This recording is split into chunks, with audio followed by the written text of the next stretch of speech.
있사옵나이다. 아멘. 오늘 이 시간 우리에게 주신 하나님의 말씀은 창세기 10장 21절에서 32절까지의 말씀입니다.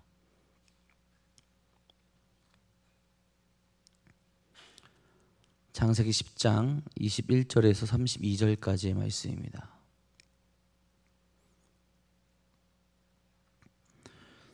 오늘 우리에게 주신 하나님의 말씀 다 같이 한 목소리로 받들어 읽도록 하겠습니다. 셈은 에벨 온 자손의 조상이요 야벳의 형이라.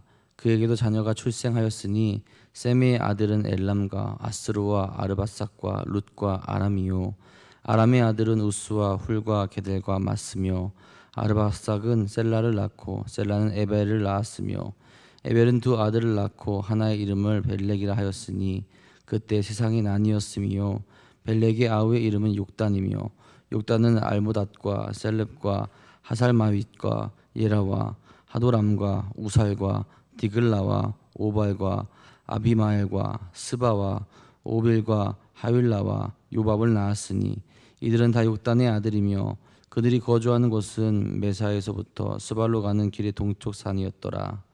이들은 셈의 자손이니 그 족속과 언어와 지방과 나라대로였더라. 이들은 그 백성의 족보에 따르면 노아 자손의 족속들이요 홍수 후에 이들에게서 그 땅의 백성들이 나뉘었더라. 아멘. 오늘도 신실하신 하나님의 약속을 바라보며 은혜로운 길로 나아가는 귀한 하루 되시기를 간절히 소망합니다. 여러분, 우리가 살아가고 있는 이 세상을 보면 어떤 생각이 드십니까?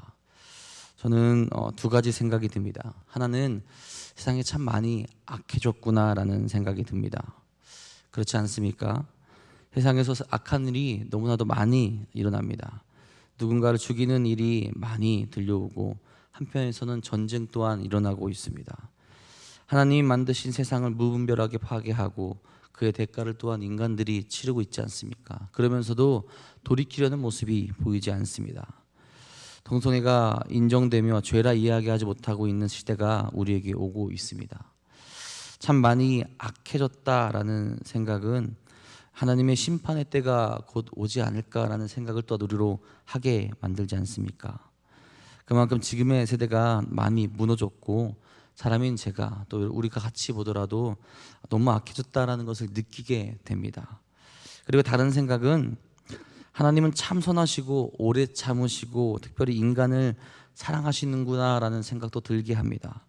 악한 인간들의 회개를 기다려주시고 한 명이라도 더 돌이키기를 원하시는 분이 바로 하나님이시기 때문에 그렇죠. 베드로후서 3장 9절에 이렇게 말씀합니다. 주의 약속은 어떤 이들이 더디다고 생각하는 것 같이 더딘 것이 아니라 오직 주께서는 너희를 대하여 오래 참으사 아무도 멸망하지 아니하고 다 회개하기에 이르기를 원하시느니라. 아무도 멸망하지 아니하고 다 회개하기에 이르시기를 원하시는 하나님의 그 마음, 참 선하시고 오래 참으시고 우리를 사랑하신다라는 것을 깨닫게 합니다. 이런 하나님의 사랑 앞에서 지금 우리는 어떻게 살아가고 있습니까? 하나님이 우리를 지으신 모습 그대로 회복하며 살아갑니까? 아니면 더욱더 죄로 나아갑니까? 하나님께 더 머무르려는 믿음의 모습을 살아가고 있습니까? 아니면 이 세상에 머무르려는 모습이 우리 가운데 있습니까?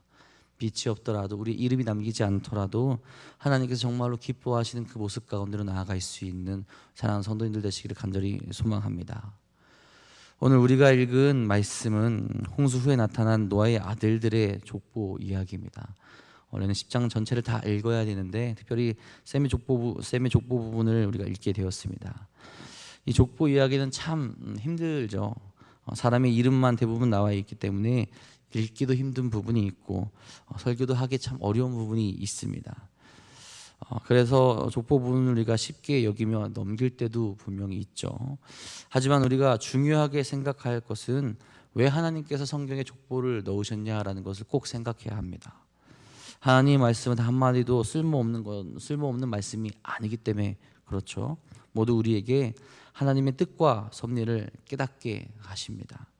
오늘 말씀을 통해서도 하나님의 뜻과 섭리를 깨달아가는 귀한 시간이 되기를 간절히 바랍니다. 그럼 과연 오늘 말씀은 우리에게 어떤 메시지를 전해주고 계십니까? 먼저는 모든 인류는 하나님으로 출발했다라는 것을 다시 한번 우리로 되새기며 깨닫게 합니다. 모든 인류가 같은 근원이며 형제 자매라는 것을 우리에게 말해준다라는 거죠. 창세기가 왜 쓰여졌습니까? 인간과 우주의 근원, 즉 뿌리를 가르쳐 주시기 위해서입니다. 아담의 족보에서 이미 그 뿌리를 보았죠. 또 오늘 우리가 읽은 말씀에서도 족보를 제시해 주는 것은 역시나 그 뿌리가 하나님이라는 것을 가르쳐 줍니다. 하나님이 택한 그로부터 인류가 시작되었다라는 것을 우리로 가르쳐 주시죠. 그러니 모두 다 형제고 한 제마라는 것을 우리로 하여금 알게 합니다. 5절에 이렇게 말씀합니다. 이들로부터 여러 나라 백성으로 나뉘어서 각기 언어와 종족과 나라대로 바닷가의 땅에 머물렀더라. 20절의 말씀입니다. 이들은 함의 자손이라 각기 족속과 언어와 집안과 나라대로였더라. 31절에도 이렇게 말씀합니다. 이들은 셈의 자손이니 그 족속과 언어와 집안과 나라대로였더라 라고 오늘 말씀에서 이렇게 기록하고 있습니다. 쉽게 말하면 이 해변에서 살게 된 이들도 그렇고 많은 다른 족속들도 그렇고 다 그들의 언어와 지방과 나라대로 그 계보대로 전파되고 또 퍼져나갔다라는 거죠.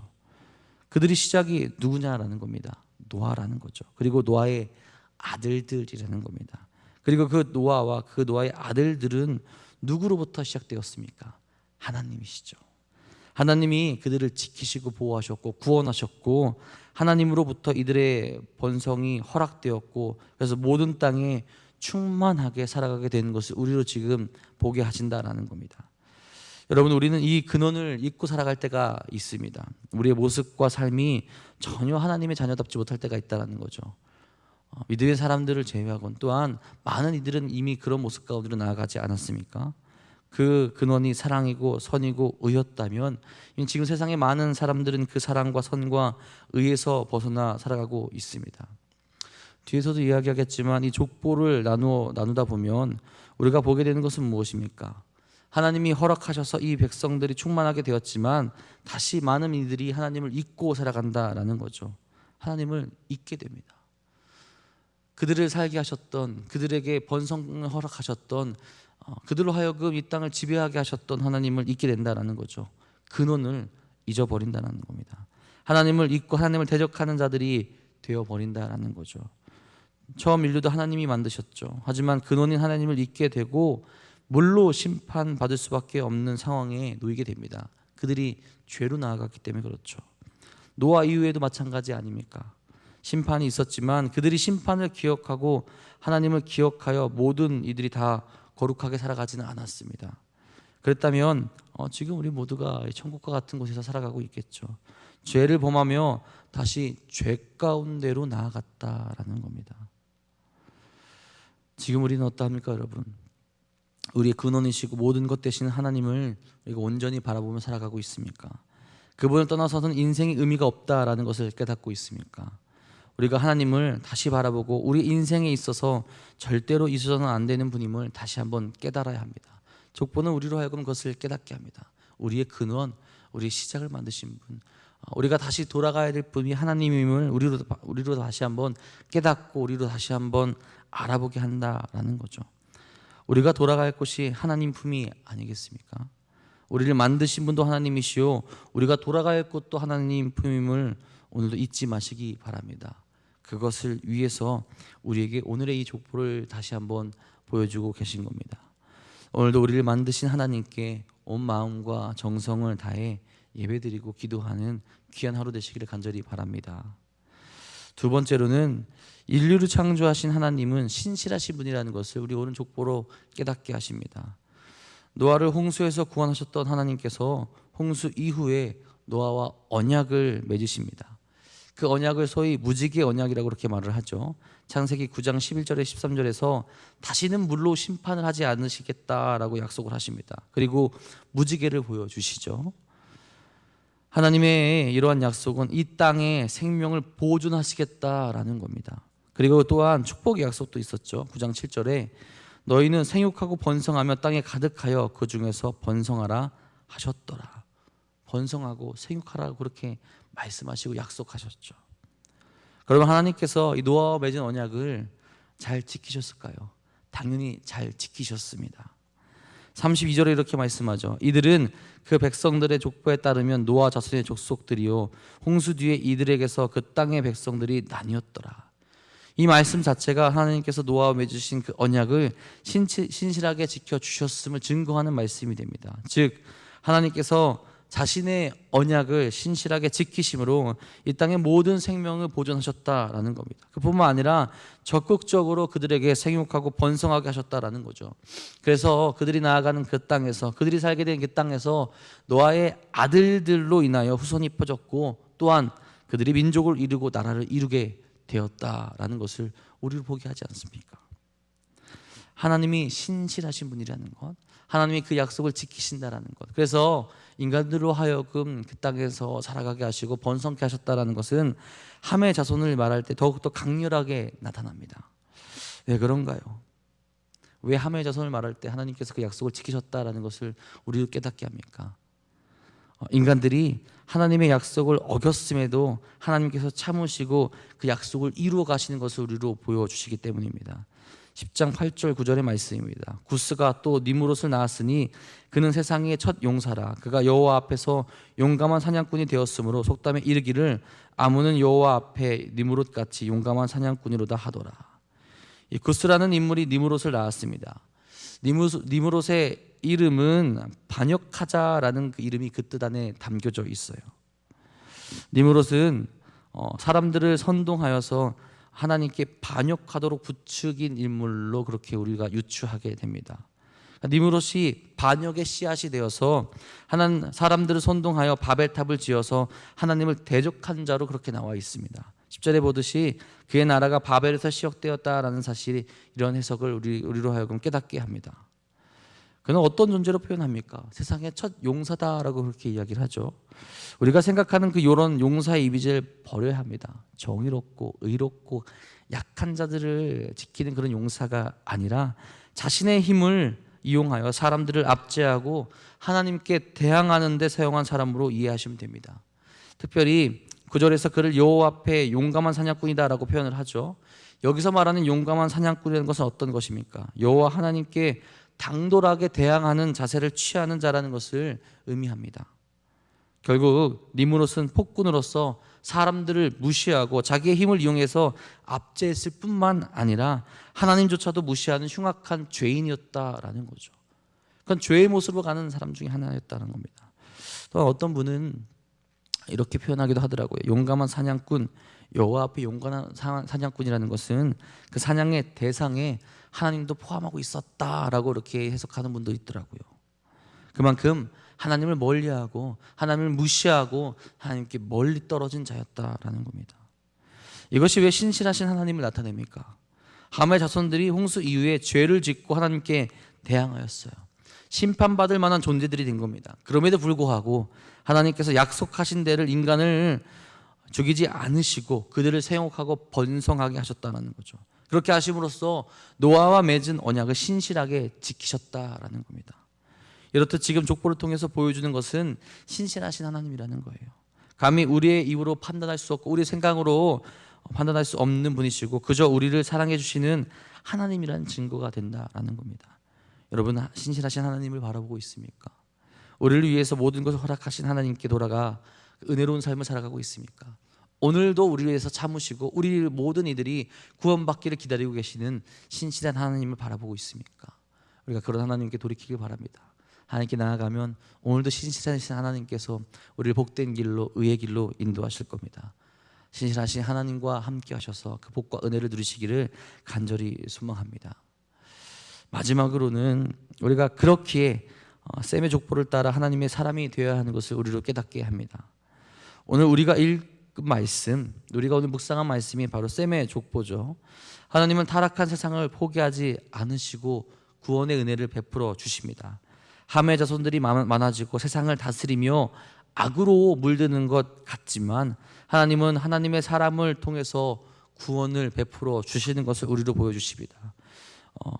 그의 후손을 쭉 보다 보면 아브라함이 태어나는 것을 우리가 뒤에 보게 됩니다. 또한 그의 족보에 다윗이 존재하게 되죠. 그리고 그의 족보에는 우리를 위해서 이 땅에 오신 예수 그리스도가 존재하게 됩니다. 셈의 족보에서는 함의 족보처럼 용사가 나타나거나 세상에서 이름을 날리고 세상을 뒤흔들 만한 이들이 등장하지는 않습니다. 자, 그러나 이 족보를 읽으며 성경을 읽어나가는 자들로 중요한 사실을 깨닫게 하죠. 하나님이 누구와 함께 하시고 누구를 통해서 일하시냐라는 거죠. 믿음의 사람들입니다. 하나님을 따르는 사람들입니다. 세상에 이름을 날리지 않더라도 하나님께 나아가는 자들입니다. 하나님을 따르고 하나님과 함께하며 하나님의 말씀에 순종하는 자들, 세상에 인정을 받고 능력이 받고 힘이 센 자들이 승리하는 것이 아니다라는 거죠. 믿음의 기준에서 그들, 세상을 따르고 세상에 나아간 자들은 모두 죽은 자들이 됩니다. 하나님께 멀어진 자들이며 하나님의 영이 떠나간 자들이라는 겁니다. 반면 세상에서 이름을 날리진 않았지만 결국 하나님께 택함을 받고 하나님께 쓰임받은 셈과 셈의 자손들은 어떠합니까? 그들이 진정한 승리자요 생명을 얻은 자들이 되는 겁니다. 여러분, 누구처럼 살고 싶으십니까? 누구처럼 나아가길 원하십니까? 함과 그의 자손처럼 사람들의 입에 오르고 하나님과 멀어지기를 원하십니까? 아니면 세상은 몰라줘도 하나님이 나를 알아주시고 나를 보듬어 주시며 죽음 이후에도 영원히 하나님과 함께 살아가기를 원하십니까? 저는 이 세상의 모든 것을 다 내어준다 할지라도 후자를 선택하겠습니다. 하나님을 따르며 하나님께 사용되어지며 하나님의 자녀가 되어서 영원히 복을 누리는 삶을 살아가는 그 삶을 살아가겠다라는 거죠. 우리는 부름받은 자들입니다. 부름받은 자들로서 그곳에 세상에 영광이 없더라도 이름 없이 빛도 없이 오직 하나님만을 바라보며 나아가야 된다는 믿음이 있어야 된다는 거죠. 아까 우리가 불렀던 그 찬양의 고백대로 말입니다. 부름받아 나선 이 몸, 우리가 어디든지 가겠다라고 고백하지 않습니까? 이름이 없더라도 우리가 그곳에 영광이 없더라도 하나님의 그 사랑과 그 영광만을 바라보며 살아가는 존재로 나아가겠다 고백해야 된다라는 거죠. 이것이 우리의 고백이 되어야 할 줄 믿으시기를 바랍니다.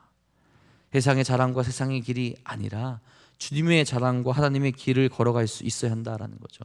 셈의 족보를 따른다는 그것은 하나님의 거룩한 일이 우리에게 일어나 하나님의 거룩한 일에 함께 동참할 수 있게 된다라는 겁니다.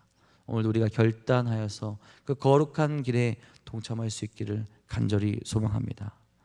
오늘 우리는 어느 길로 나아갑니까? 우리의 근원이신 하나님께 나아가고 있습니까?